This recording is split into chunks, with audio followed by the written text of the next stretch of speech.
एक जोड़ा रात के सन्नाटे में किचन में बैठकर कुछ स्नैक्स खा रहा था। तभी अचानक दरवाजे पर जोर जोर से दस्तक होने लगी। दोनों ने फौरन खाना छोड़ दिया और देखने गए कि आखिर बाहर कौन है। जैसे ही जेफ ने दरवाजा खोला, उसके सामने एक काली ड्रेस में लड़की खड़ी थी, एकदम अनजान चेहरा। जेफ ने उसे पहचाना तक नहीं। लड़की ने सीधे सवाल पूछा, लेकिन जेफ ने जवाब दिया कि वो हाल ही में इस नए कस्बे में आया है और उसे किसी का भी पता नहीं।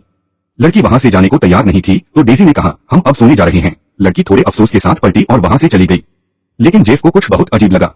वो और उसकी गर्लफ्रेंड तो जंगलों के बीच छुट्टियां मनाने आए थे, तो इस वीरान जगह पर ये लड़की आई कहां से? जेफ ने जब दूर देखा तो पाया कि वो लड़की अभी भी अंधेरे में खड़ी है और सीधे उसे घूर रही है। उसने फौरन दरवाजे की बत्ती जलाई, लेकिन जब दोबारा देखा, लड़की वहां से गायब हो चुकी थी।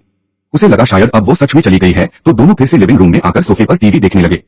लेकिन तभी जेफ को अस्थमा का अटैक आ गया। उसने बैग की तरफ हाथ बढ़ाया, लेकिन फिर याद आया उसका इन्हेलर तो वो कार में भूल आया है। जेफ के पास कोई और चारा नहीं था, उसे अकेले ही बाहर जाकर अपना इन्हेलर लाना पड़ा।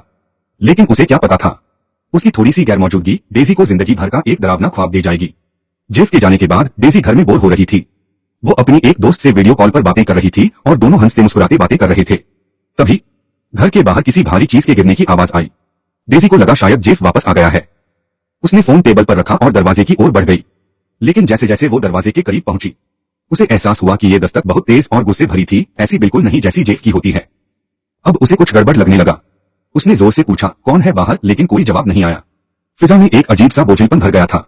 उसका दिल कह रहा था, कुछ बहुत गलत है। तभी एक जानी पहचानी आवाज सुनाई दी। वो वही लड़की थी। वो फिर वही सवाल पूछ रही थी, क्या मेरी बेस्ट फ्रेंड यहाँ है? डेजी ने जवाब दिया, नहीं, मैं सिर्फ छुट्टियां मनाने आई हूँ। यहाँ कोई और नहीं है। लड़की चुप हो गई। अब कोई आवाज नहीं आई। डेजी ने डरते हुए दरवाजे की आंख कैट्स आई से झांक कर देखा। फिर डेजी धीरे से दरवाजे के पास झुक गई ताकि उस लड़की की हलचल की आवाज सुन सके। लेकिन अब बाहर सिर्फ कीड़ों की आवाज आ रही थी, कहीं कोई इंसानी आहट नहीं। जब उसे पूरा यकीन हो गया कि लड़की जा चुकी है, तो उसने चैन की सांस ली। पर उसे ये नहीं पता था कि जब वो दरवाजे से बाहर झांक रही थी, उसी वक्त कोई उसके घर के अंदर घुस चुका था। अब तक डेजी का डर थोड़ा कम हो गया था। वो वापस सोफे पर आकर बैठी और पानी पीने लगी ताकि खुद को थोड़ा शांत कर सके। तभी उसे एहसास हुआ उसका मोबाइल फोन टेबल पर नहीं था।